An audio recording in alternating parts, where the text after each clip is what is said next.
नमस्ते प्यारे बच्चों, आज हम बात कर रहे हैं हमने हमारे नेक्स्ट लेसन की तीसरी कसम के शिल्पकार जिनके राइटर है प्रहलाद अग्रवाल जी। ये लेसन ऐसा है जो ज्यादातर बच्चों को ज्यादा बोर लग रहा होता है या फिर समझ में नहीं आ रहा होता, मतलब कहानियों को लगता है कनेक्टिविटी में नहीं आ रखी है। तो आज कोशिश ये है कि बच्चों को ये बात समझ में आए कि इस लेसन की कनेक्टिविटी किस तरीके से होगी। आपको जिन जिन पात्रों के बारे में जानना है उन पात्रों के बारे में आप कैसे जानेंगे, या फिर कौन कौन से ऐसे पॉइंट हैं जो हमें याद रखने के लिए जरूरी है। तो उन सारी चीजों के बारे में, उन सारे बिंदुओं के बारे में हम नजर डालेंगे। तो शुरू करते हैं हमारा आज का लेसन, तीसरी कसम के शिल्पकार। तीसरी कसम के शिल्पकार। आज हम जो बात करेंगे तो ये भी बात करेंगे तीसरी कसम इसका नाम क्यों है। हो सकता है कुछ बच्चों को इस बात के बारे में पता भी हो और कुछ बच्चों को ना भी पता हो। ठीक है, तीसरी कसम के शिल्पकार लेखक हैं प्रहलाद अग्रवाल जी। प्रहलाद अग्रवाल जी। शुरू में अगर हम बात करूं तो सबसे पहले हमारे पास ध्यान रखने के लिए क्या चीज है। सबसे पहले ध्यान रखने की चीज हमारे पास तीन चीजें आएंगी, मुख्य रूप से तीन चीजें आएंगी जिनका आपको ध्यान रखना है। पहली बात तीसरी कसम, दूसरी बात मारे गए गुलफाम,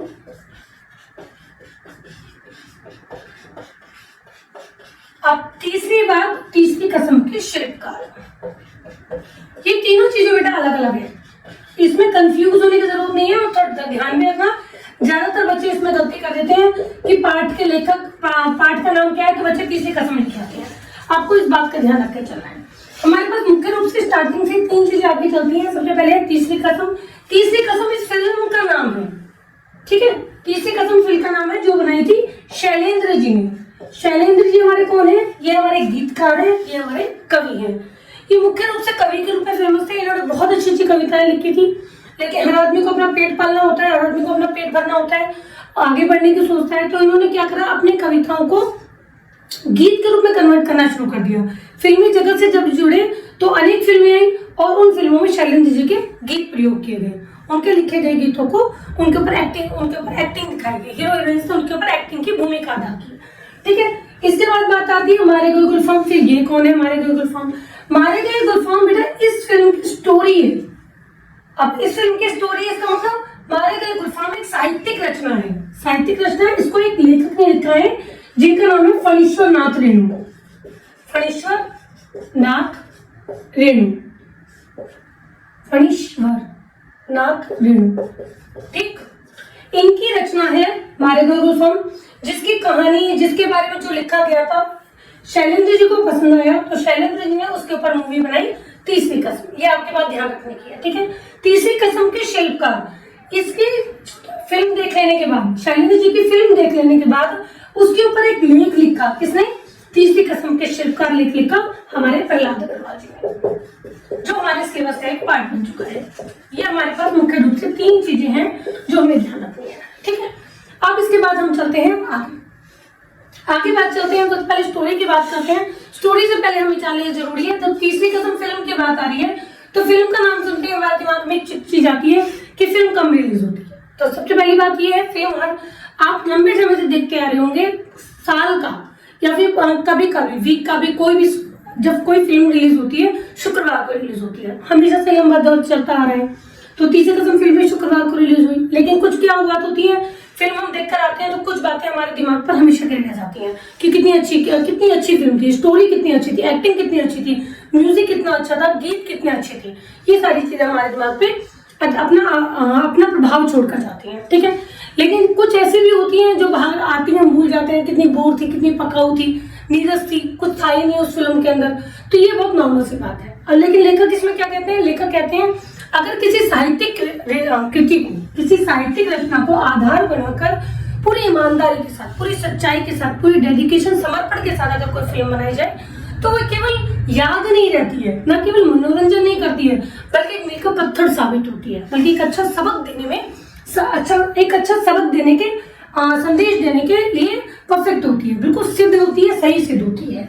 ठीक है, तो ऐसी फिल्म की बात वो कर रहे हैं शैलेंद्र जी के द्वारा बनाई गई तीसरी कसम। ठीक, इनको उसके लिए उन्होंने बात की। अब आगे हमसे हमारे लेखक जो हमसे क्या कहते हैं, ये जो तीसरी कसम फिल्म है एक गीतकार ने बनाई। गीतकार एक कवि के रूप में जो फेमस है उसने बनाई।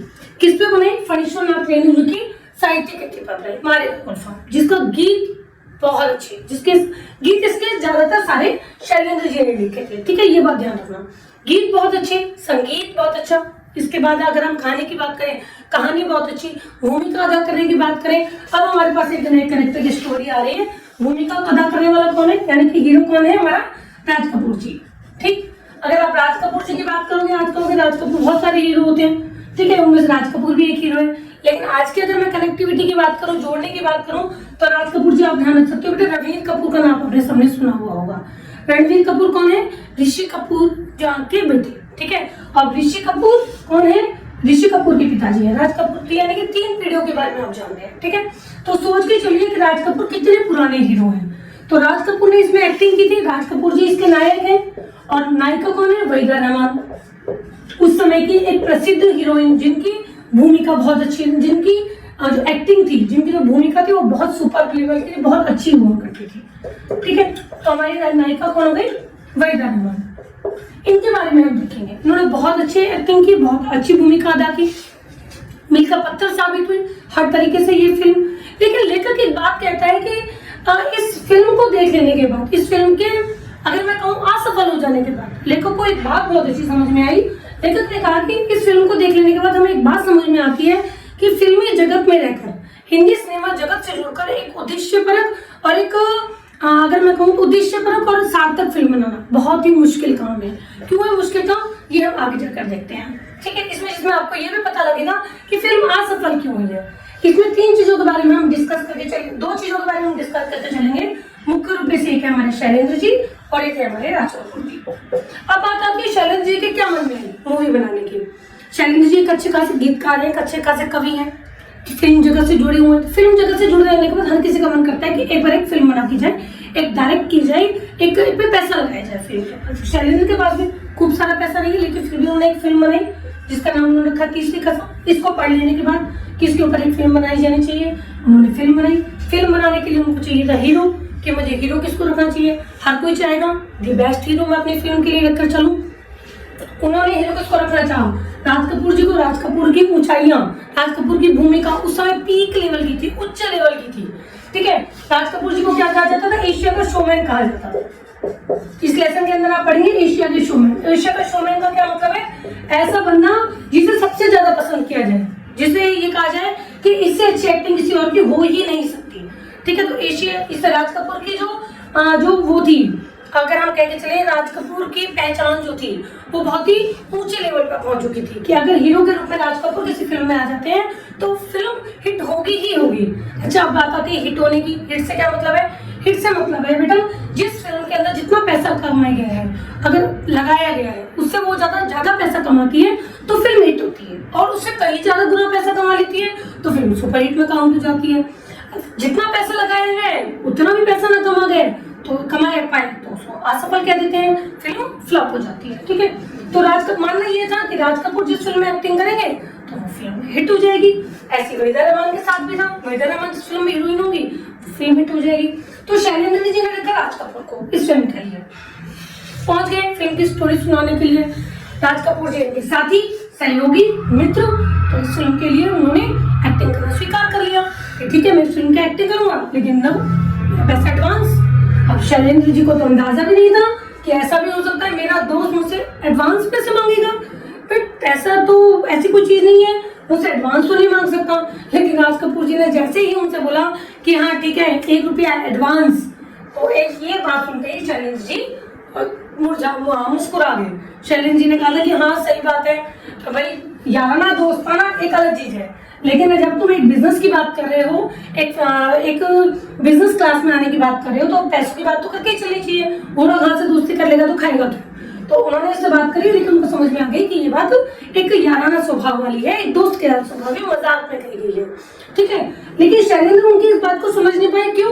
क्योंकि यहाँ कही जाती है कि शैलेंद्र जी फिल्म निर्माता के रूप में सर्वथा अयोग्य थे। अब ये बात कहाँ से आ गई? सर्वथा अयोग्य थे। सर्वथा अयोग्य से मतलब तो शैलेंद्र ने इससे पहले कवि थे, गीत ही लिखे थे, फिल्म नहीं बनाई थी कोई भी। ये जो शैलेंद्र जी की हम फिल्म के बाद तीसरी कसम के बारे में बात कर रहे हैं, ये इनकी पहली और अंतिम फिल्म है। पहली व अंतिम फिल्म। अब पहली में अंतिम फिल्म क्यों कह रहे हैं, क्योंकि ये फिल्म बुरे तरीके से असफल हुई थी। इस फिल्म का अब मैं आपको पहले बता चुकी हूँ, इस फिल्म का गीत बहुत अच्छा, संगीत बहुत अच्छा, एक्टिंग बहुत अच्छी, सब कुछ बहुत अच्छा। फिल्म फ्लॉप हो गई क्यों? फिल्म के जबकि आप ये आगे ये भी पढ़ेंगे इस लेसन के अंदर कि इस फिल्म को अवार्ड मिले हैं, अच्छे खासे अवार्ड मिले हैं। इस लेसन के अंदर एक लाइन पढ़ने के लिए मिलेगी क्या कि ये जो थी फिल्म जो थी, इसको ये कहा गया कि ये सेलुलाइट पर लिखी गई, सेलुलाइट पर बहुत अच्छे तरीके से उस फिल्म को उतारा है। सेलुलाइट का मतलब है बड़े पर्दे, मतलब इतना अच्छा उतारने का काम शैलेंद्र जी कर सकते हैं, ये तक कहा गया है। ठीक है, किसी ने तो ये भी कहा, किसी ने नहीं, लेखक ने कहा कि सेलुलाइट पर लिखी गई कविता है, जैसे बड़े पर्दे पर लिखी गई कविता, क्योंकि कवि है, एक अच्छी कविता लिखी उन्होंने बड़े पर्दे पर, जिसे सभी प्रभावित हो गए इस फिल्म को। लेकिन इसके बाद भी फिल्म फ्लॉप हो गई, क्यों हो गई? अच्छे खासे अवार्ड मिले। अवार्ड कौन कौन से मिले इसको? इसमें राष्ट्रपति स्वर्ण पदक अवार्ड तक मिला इसको बंगाल जर्नलिस्ट एसोसिएशन के द्वारा अवार्ड मिला। मॉस्को में पहुंचे, मॉस्को फेस्टिवल हुआ, वहां पर भी इसको अवार्ड मिला। फिर क्या हुआ कि इस फिल्म को ये फिल्म फ्लॉप हो गई। इस फिल्म का फ्लॉप होने का कारण लोग बोलते थे कि इस फिल्म को स्पॉन्सर्ड करने वाले नहीं मिले। राज कपूर जी ने ये बात बोली थी शैलेंद्र जी को जब ये स्टोरी सुनाने के लिए पहुंचे कि भाई इस फिल्म के अंदर कुछ चेंज करने हैं, लेकिन शैलेंद्र जी ने वो चेंज करना एक्सेप्ट नहीं किए, स्वीकार नहीं किए, वो बदलाव करने स्वीकार नहीं किए, क्योंकि उनको मानना किया था कि मेरा पर्पस जो है, मेरा उद्देश्य जो है फिल्म बनाने का, वो पैसा कमाना तो है ही नहीं। मेरा पर्पस क्या है कि आत्मसंतुष्टि, मैं इस फिल्म के थ्रू इस फिल्म के द्वारा क्या कमाना चाहता हूँ? आत्मसंतुष्टि कमाना चाहता हूँ। ठीक है, उन्हें जो अभिलाषा थी वो आत्मसंतुष्टि के सुख की अभिलाषा थी। मुझे ये चाहिए, मुझे फिल्म नेम नहीं चाहिए, मुझे फेम नहीं चाहिए, मुझे पैसा नहीं चाहिए, मुझे यश नहीं चाहिए, मुझे चाहिए आत्मसंतुष्टि। ये कारण था उन्होंने किसी भी तरीके का चेंज करना या परिवर्तन करना स्वीकार नहीं किया। ये जो फिल्म थी वो 2 से 4 बनाने का गणित नहीं जानती थी।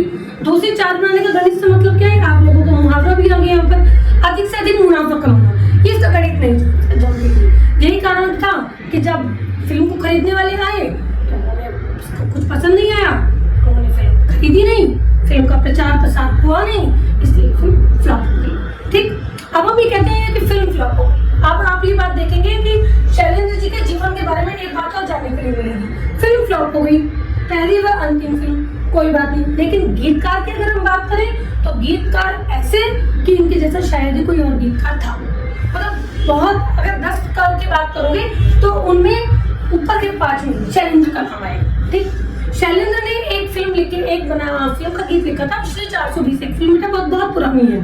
ठीक है, उसका एक गाना था, प्यार हुआ इकरार हुआ है, प्यार से फिर क्यों डरता है दिल।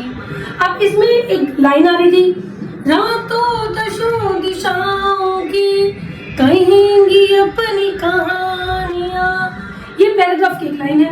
जयकिशन जी ने इनसे कहा, जिनका संगीत था, उन्होंने कहा कि भैया देख, ये जो है हमारी जो ऑडियंस है, हमारे जो दर्शक हैं, ये 10 दिशाओं के बारे में नहीं जानते, ये 4 दिशाओं के बारे में जानते हैं, तो 4 दिशा कर दे। शंकर इन्होंने, शैलेंद्र जी ने बिल्कुल मना कर दिया। अब देखो उनके बारे में कमाल की बात जानने के लिए शैलेंद्र जी ने बिल्कुल मना कर दिया इस बात के लिए कि नहीं, 10 दिशा ही रहेंगी, क्योंकि एग्जैक्टली तो 10 ही दिशा होती है। अगर हम बात करके चले, ये हम सबको पता है, पूर्व पश्चिम, ये हो गया नॉर्थ, ये हो गया साउथ, ये हो गया पूर्व, ये हो गया पश्चिम। ठीक है, पूर्व पश्चिम उत्तर दक्षिण, लेकिन इनके बारे में भी तो जान नहीं होती है, ये भी तो हमारी दिशाएं हैं। 1 2 3 4 5 6 7 8 दिशाएं, और ये अप एंड डाउन की एक ऊपर एक नीचे में जो काउंट की जाती है, कुल मिलाकर 10 दिशाएं होती हैं। कि अगर मेरा उपभोक्ता, अगर मेरा दर्शक कोई गलत चीज जानता है तो मेरा कर्तव्य बनता है, एक कलाकार का कर्तव्य होता है कि वह दर्शकों की रुचि को परिष्कार करे। परिष्कार से मतलब उसको परिष्कृत करने का, उसको शुद्ध करने की कोशिश करे, वही एक अच्छा कलाकार कहलाता है। तो उन्होंने उसका परिवर्तन करने से मना कर दिया। अब बात ये आती है शैलेंद्र के गीतों के बारे में। शैलेंद्र के गीतों की विशेषता क्या थी? शैलेंद्र के जो गीत थे वो भावप्रवण थे। भावप्रवण से मतलब इमोशन से भरे हुए होते थे। इमोशंस में इतने अच्छे इमोशंस, इतने अच्छे शब्दों का उपयोग करते थे कि सुनने के बाद ही मजा आ जाता था। कहीं से भी दूल्हे नहीं थे, कहीं से भी ऐसे नहीं थे कि आपको समझ में नहीं आएगी, आपका मन खुश हो जाएगा, इस तरीके के गीत लिखा करते थे। सेकेंड, उनके गीतों की क्या विशेषता हुआ करती थी? शांत नदी का सा प्रभाव हुआ करता था। तीसरा, उनके गीतों की क्या, अब देखो उनके गीतों की विशेषताओं के बारे में बात करें। बेटा मैं बात कर रही हूँ लेसन के बारे में आप लोगों, ठीक है, कि आपको लेसन से कनेक्टिविटी आपको अच्छे तरीके से हो सके। शैलेंद्र जी के गीतों की विशेषता है, ठीक है। अब हमारे पास बात आती है शैलेंद्र जी के गीत किस तरीके से हैं। उनके जो गीत हैं वो भाव प्रवण है, भाव प्रवण। कौन? गीत, गीत भाव प्रवण है, दूरे नहीं है। दूरे से मतलब है कहीं पर भी ऐसे कि आपको ऐसे नहीं लगेगा समझ में आने लगते नहीं, हर एक वर्ड मीनिंग आपको आसानी से समझ में आ जाएगा, ठीक। सेकंड की बात करते हैं, शांत नदी का प्रवाह है उनके गीतों में, ठीक है। बहुत सुकून महसूस होगा उनके गीतों को सुनने के बाद, लेकिन मीनिंग ऐसा कि अंदर उतर जाए बिल्कुल। तो उसके लिए हम क्या कहेंगे कि उनके गीत कैसे थे, समुद्र की सी गहराई में होती थी,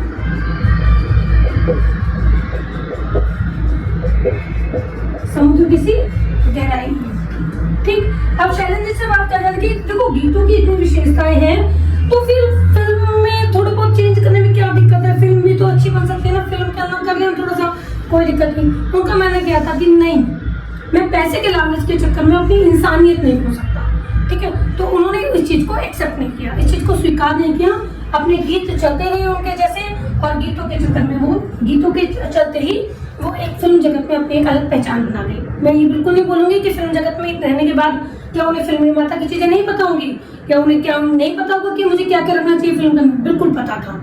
लेकिन एक रचना के अंदर बहुत ज्यादा परिवर्तन करने के बाद उसकी बिल्कुल ही कीमत ही खत्म कर देना, उसका प्रभाव ही खत्म कर देना, वो इस चीज नहीं करना चाहते थे, ठीक है। हमारे जो शैलेंद्र जी हैं वो ऐसा कोई चेंज नहीं करना चाहते थे फिल्म के अंदर कि वो अपनी जो स्टोरी है, अपना जो मूल भाव है उसको ही खत्म कर दे, उसका प्रभाव ही खत्म कर दे। आगे बात आती है, अब उन्होंने अपनी इस फिल्म के अंदर राज कपूर जी को लिया, ठीक, राज कपूर जी को लिया। राज कपूर जी की एक्टिंग मैं आपको बता चुकी हूँ बहुत अच्छी, वहीदा रहमान जी की एक्टिंग बहुत अच्छी।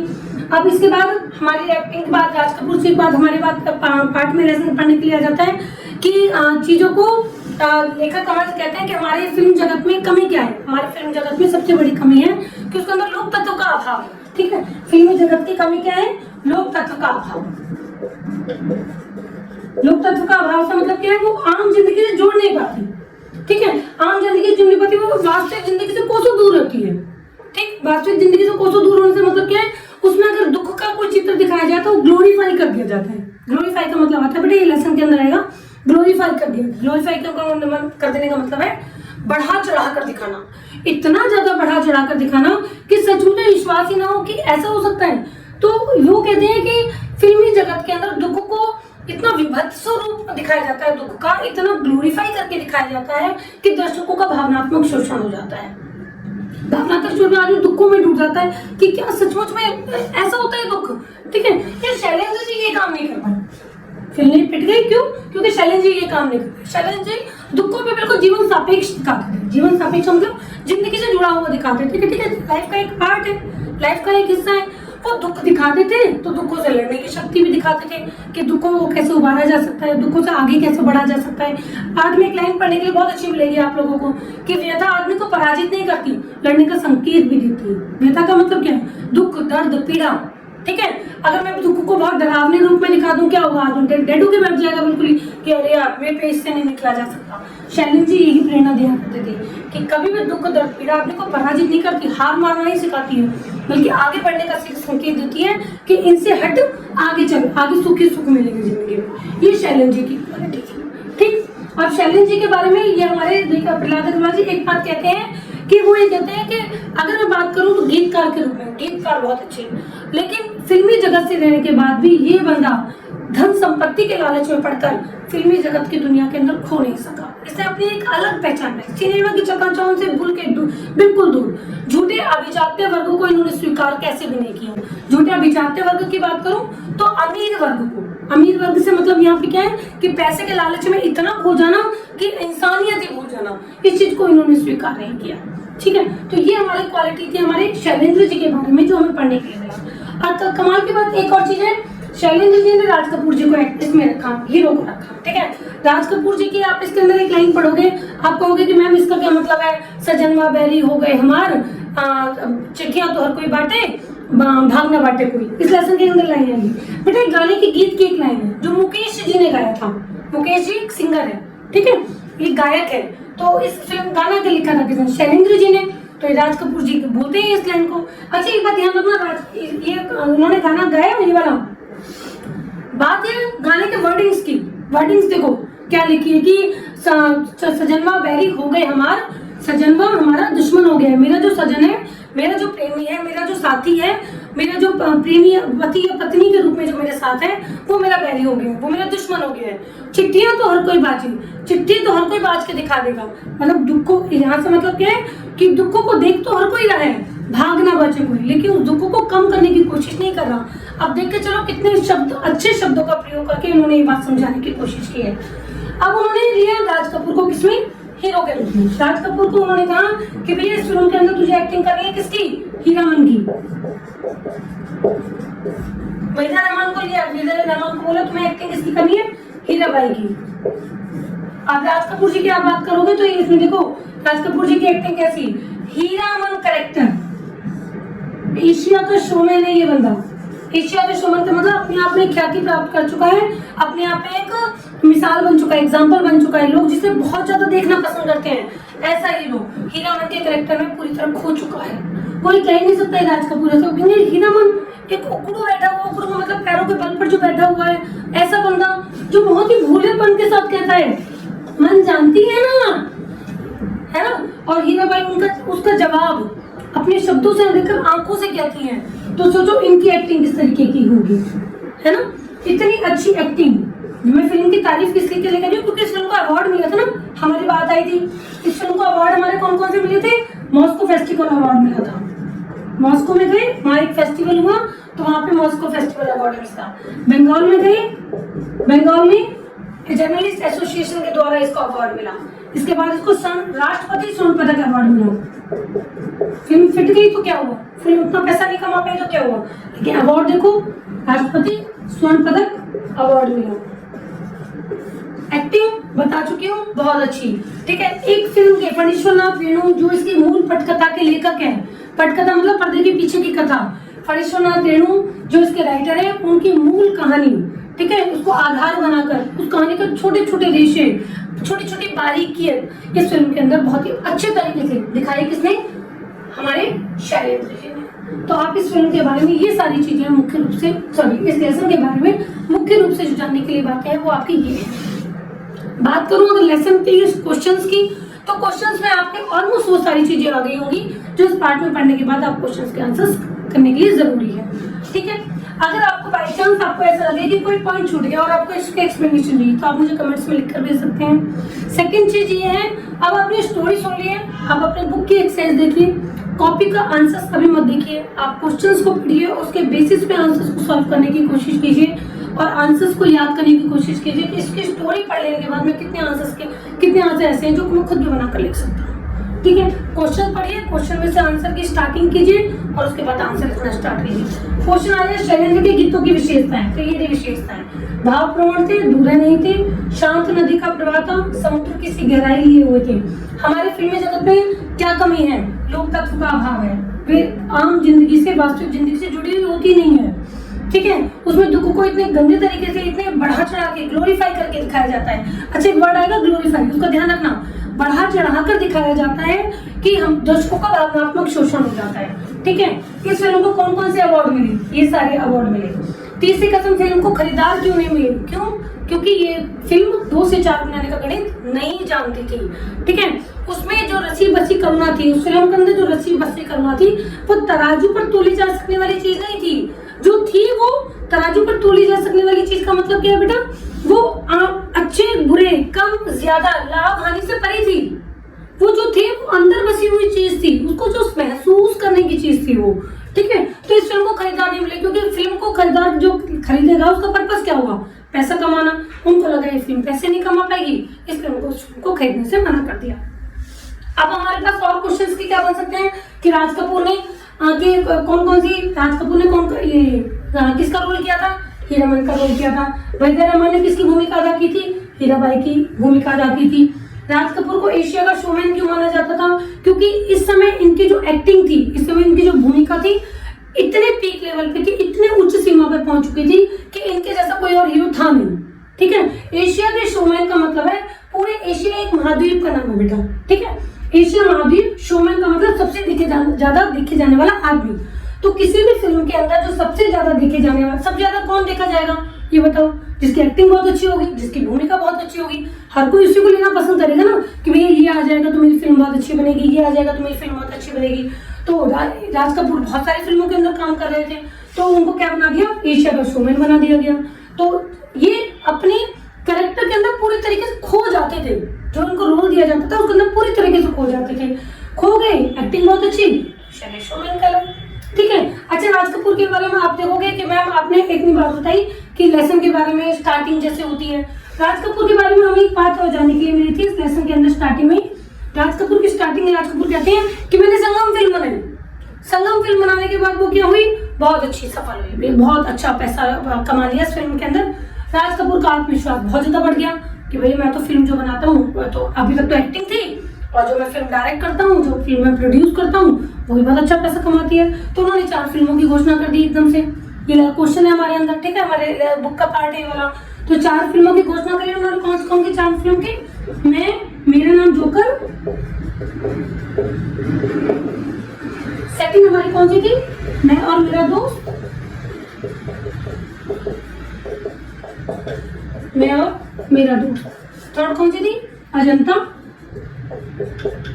और फोर्थ हमारी कौन सी बेटा, सत्यम शिवम सुंदरम, सत्यम शिवम सुंदरम,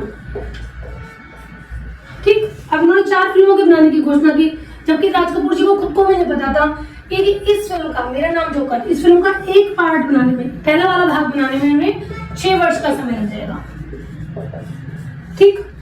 अब उन्होंने 1965 ईस्वी में इसका काम करना शुरू किया था इस फिल्म का, 6 वर्ष से ज्यादा का समय लग गया। ड्यूरिंग दैट पीरियड क्या होगा, इस दौरान क्या होगा, और फिल्में नहीं आएंगी, बिल्कुल आएंगी, क्योंकि उन्होंने और बहुत सारे प्रोड्यूसर थे जिनकी फिल्में साइन की हुई थी, और बहुत सारी फिल्में आई इस बीच में। इसी बीच में हमारी आई थी शैलेंद्र जी की तीसरी कसम 1966 में, ठीक है, 1966 ईस्वी में ये वाली फिल्म आई थी। अब हमारे ये वाला क्वेश्चन कई बार आता है कि भाई राज कपूर जी की खुद की अभिनीत की हुई, खुद की प्रोड्यूस की हुई, तो जिसमें उन्होंने पैसा लगाया, फिल्म निर्माता थे, जिसके निर्देशक थे, तो उसमें कौन सी फिल्में बनी है, उनकी ये वाली सारी फिल्म बनी है। ये वाला क्वेश्चन बनता है। तो अच्छा, एक क्वेश्चन हमारा क्या बन जाता है कि ऐसा कहा जाता है कि इस फिल्म ने 100% न्याय किया साहित्य रचना के साथ, साहित्य रचना के साथ बिल्कुल 100% न्याय किया, 100% जस्टिस की है। 100% न्याय करने से मतलब क्या, 100% न्याय करने से कि फणीश्वरनाथ रेणु ने जैसा इस रचना के अंदर लिखा था, बिल्कुल वैसे ही तरीके से, वैसे ही इमोशंस के साथ, वैसे ही भाव के साथ शैलेंद्र जी ने उसको अपनी फिल्म के अंदर दिखाया है। और जिस फिल्म के अंदर हम कोई साहित्यिक रचना पढ़ते हैं और उसको एज इट इज, उसको बिल्कुल वैसा का वैसा फिल्म में दिखाते हैं, तब ये माना जाता है कि उस फिल्म के साथ न्याय, उस रचना के साथ न्याय किया गया है।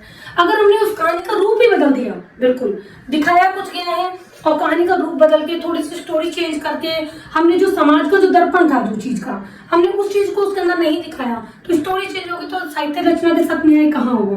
तो इसलिए कहा जाता है कि शैलेंद्र जी ने एक साहित्य रचना के साथ 100% न्याय किया है, ठीक है। एक क्वेश्चन हमारा ये हो गया। एक क्वेश्चन हमारे क्वेश्चन आता है कि शैलेंद्र जी के निजी जीवन की छाप मिलती है इस फिल्म के अंदर, तीसरी कसम फिल्म के अंदर। हाँ, शैलेंद्र जी जैसे खुद थे, बिल्कुल वैसे ही उन्होंने वो फिल्म बनाई। कैसे फिल्म बनाई, वो ही कहते थे भाई मैं खुद में भी शांत हूँ, तो मैंने एक शांत सी सिंपल सी मूवी बनाई, ठीक है। उनके जो जीवन को आप अगर उनके साथ बात करते हैं, उनके साथ जीवन की उनकी गहराई देखते हैं, तो पता चलता है बहुत शांत बंदा है, लेकिन जो शब्द बोलता है वो समुद्र की से गहराई नहीं होते। जो उनके गीतों की विशेषता बोली है, वो शैलेंद्र के खुद के जीवन की विशेषता थी, ठीक, जो उन्होंने अपने जीवन की विशेषता को इस फिल्म में उतारने की कोशिश की थी।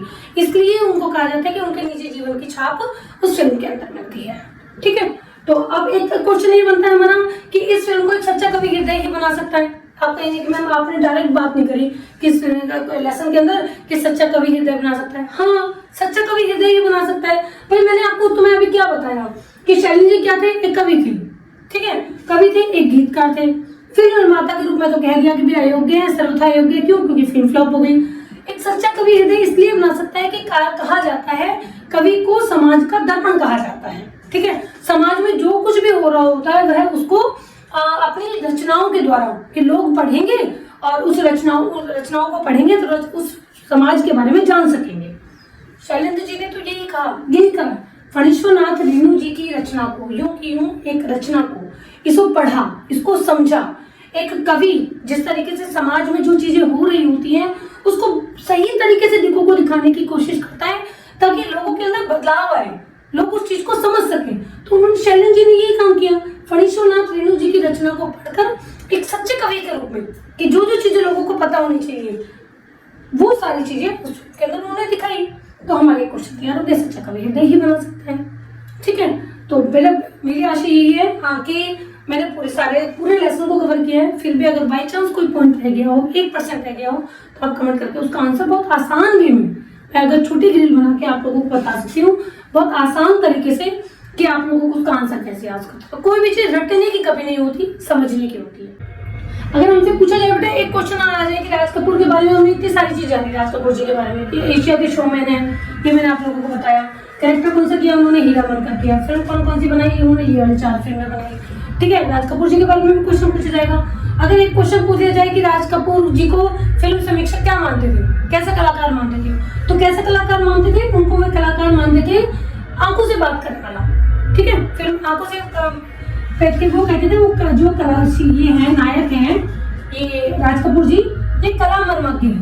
कला मर्मज्ञ का मतलब जो कलाकार ऐसे जानते हैं, जो एक्टिंग का डीप में चला जाता है, बिल्कुल भूमिका अदा करते हैं उसकी गहराई में चला जाता है, उसको पता है कि मुझे ये रोल किस तरीके से करना है, वही एक अच्छा कलाकार माना जाता है। तो ये कला का मर्मज्ञ माना जाता था। और साथ में क्या माना जाता था, आंखों से बात करने वाला कलाकार, कि इन्हें शब्दों से कहने की जरूरत नहीं है, शब्दों से कोई बात नहीं कहेंगे, अपनी आंखों से ही अपनी बात कह देंगे जो उन्हें कहनी है। तो आंखों से बात करने वाला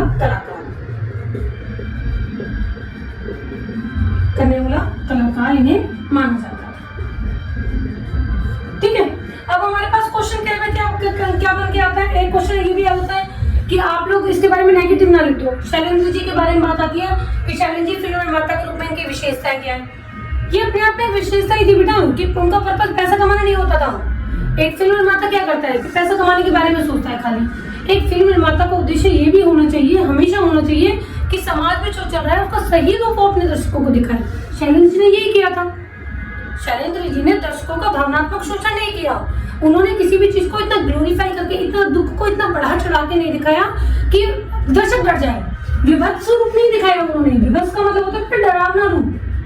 ठीक है, तो वो समाज में जो चीजें होती थी उसको वैसे ही दिखाना चाहते थे, क्योंकि खाली पैसा कमाना अगर पर्पस होगा तो आदमी को गलत चीज भी दिखा देगा। शैलेंद्र जी की सबसे बड़ी क्वालिटी यही थी। फिल्म निर्माता के रूप में अगर आप देखेंगे तो उनकी सबसे बड़ी विशेषता यही थी कि वो जैसी चीज होती थी उसको वैसा ही दिखाना पसंद करते थे। इतना ज्यादा ग्लोरीफाई करना पसंद नहीं करते थे कि उसकी इस चीज उस समय का, उस सीन का, उस दृश्य का रूप ही बदल जाए। ठीक है, देखो ये तो होगी लेसन की स्टोरी, लेसन की पूरी कहानी पूरा का पूरा मैंने खाका तैयार कर दिया इसका। अब इसमें तो कोई भी आपसे प्रश्न पूछा जाए आप इजीली इसका आंसर दे सकते हो। अब इसमें से हमसे पूछा जाए मुहावरे, ये मुहावरे की मैं आप लोगों के लिए अलग से एक वीडियो बना चुकी हूँ। इसमें मुख्य रूप से जो हमारा मुहावरा यूज हुआ है वो हमारे 2 मुख्य रूप से हैं। 2 से 4 बनाने का गणित, मील का पत्थर, ये दोनों आपको ध्यान रखना है। अगर आपके पास आ जाए मुहावरा बनाने के लिए कि वाक्य में प्रयोग किए जाए, वाक्य में प्रयोग करिए 2 से 4 बनाने का गणित, तो आप क्या लिखेंगे, तीसरी कसम फिर 2 से 4 बनाने का गणित नहीं जानते, यानी कि अधिक मुनाफा कमाना नहीं जानते, अधिक मुनाफा कमाने के बारे में उसको नहीं पता था। सेकंड आपसे कहा जाए कि मील का पत्थर, इस मुहावरे का वाक्य में प्रयोग करिए। तीसरी कसम फिर मील का पत्थर साबित हुई। मील का पत्थर का मतलब है लोगों के दिमाग में हमें चले जाए, जो लोगों को हमेशा याद हुई, एक यादगार फिल्म बन जाना। तो तीसरी कसम फिर मील का पत्थर साबित हुई। आप लोगों को ये ध्यान रखना है, लेसन में आप लोगों ने सारे लाइन पढ़ी हुई है, अगर तो कोई सा भी मुहावरा आप लोगों से पूछा जाए कि वाक्य में इसका प्रयोग करिए, आप आसानी से उसका वाक्य में प्रयोग कर सकते हैं। क्यों, पाठ की स्टोरी पढ़ी हुई है, पाठ की लाइन उठाओ, उसका यूं के यूं वाक्य में प्रयोग करके लिख दीजिए। ठीक है बेटा, बिल्कुल भी नंबर नहीं करते। मैंने आप लोगों को 2 का जैसे बताया आपको वैसे ही करना है। तीसरी कसम फिर मील का पत्थर साबित हुई। 2 से 4 बनाने का गणित, तीसरी कसम फिर नहीं जानती थी। ये दोनों को मैंने वाक्य में प्रयोग करना सिखा दिया। ठीक है, अब मिलते हैं नेक्स्ट लेसन के साथ। अब का दूसरों के दुख से दुखी होने वाले, जिसके लेखक है नीता फाजली जी। तैयार रहिएगा नेक्स्ट वीडियो के लिए।